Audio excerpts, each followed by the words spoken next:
Kalau dipikir-pikir ya pantas Pak Jokowi itu banyak yang benci ya, banyak yang benci, banyak yang memfitnah, banyak yang ngojok-ngojokin karena emang segitu hebatnya Pak Jokowi ya.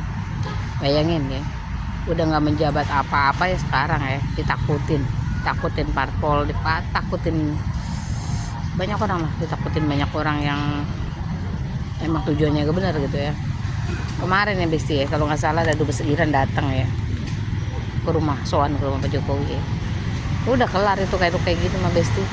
Makin makin kan ya pembencinya makin ketar-ketir, makin nggak bisa tidur itu kalau pikir-pikir ya. Gila ya, luar biasa ya. Saya pribadi aja saya terkagum-kagum sama beliau itu ya. Istilahnya ya, salah satu orang yang disegani di dunia ya termasuknya dia lah. Dia nama besar beliau sekarang masih ada gitu ya. Nama besar Pak Jokowi masih setara sama ya mungkin Putin, mungkin Kim Jong Un, sama sekelas yang lain lah, masih dihormati ya. Hormatin ya, entahlah, gak ngerti amalan apa yang dipakai Pak Jokowi ya. Entah saking benernya atau bagaimana ya kita bilang ya. Ya mungkin buat para pembenci ya, yaitu pencitraan aja ataupun ya akal-akalan Pak Jokowi aja kali ya. Tapi kalau dipikir-pikir susah untuk posisi seperti Pak Jokowi itu ya.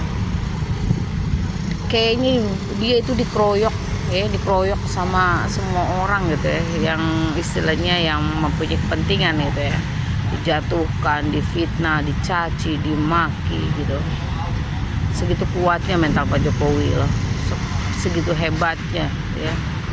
Kayaknya Pak Jokowi santai aja ya. Saya pribadi saya aja nggak bisa tidur loh udah ngomongin macam-macam sama orang itu. Kayaknya Pak Jokowi enak-enak aja gitu ya. Istilahnya ya presiden yang 10 tahun menjabat jadi presiden. Dia salah satunya orang yang nggak pernah sakit, nggak pernah dulu dibawa ke rumah sakit, kayaknya nggak pernah ada gimana gitu ya. Cukup kunyit gitu ya, kunyit jahe aja yang dia minum gitu ya. Istilahnya ya termasuknya nggak membebani dana gitu ya. Ya andai kata dia dapat rumah yang terbesar ya gitu, dapat rumah dengan halaman yang paling gede, wajar, saya sih ikhlas ridho ya. Karena semua pembangunan dia itu nggak pernah mangkrak gitu. Bahkan yang sudah direbut negara lain kayak Freeport sejenisnya udah diambil lagi sama dia, diambil alih lagi sama Pak Jokowi ya.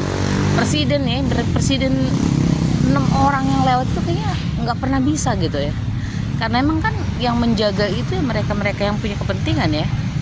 Ya bangsa kita sendiri sih, rakyat kita sendiri yang istilahnya yang pejabat-pejabat sendiri yang punya kepentingan di situ ya. Ya kayaknya ya kalau masa ijazah palsu pun ya dia orang yang mendalanginya ya. Makanya kita kawal ayo si Panci CS itu dimasukin ke gitu ya.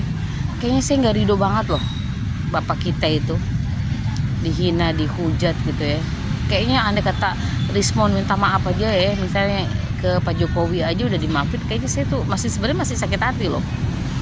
Apalagi yang lain yang notabene kayaknya menggebu-gebu gitu ya. Kita kawal aja sampai pakai baju oranye, terus kita jangan pernah maafin.